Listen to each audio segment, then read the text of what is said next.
you're experiencing issues with voice chat in Call of Duty, follow these steps to troubleshoot and resolve the problem quickly. Step 1. Check your audio settings. Navigate to the audio settings in the game menu. Ensure that the voice chat option is enabled and that the correct input and output devices are selected.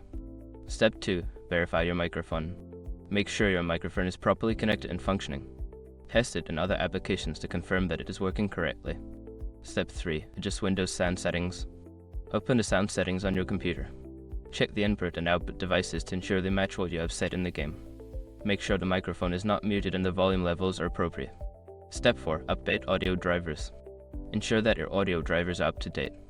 Visit the manufacturer's website or use the driver update tool to download and install the latest drivers for your sound card. Step 5. Restart the game and system. Sometimes a simple restart can resolve issues. Close Call of Duty and restart your computer. Launch the game again to see if the voice chat is now functioning. By following these steps, you should be able to resolve any voice chat issues in Call of Duty. If problems persist, consider checking online forums or support for further assistance.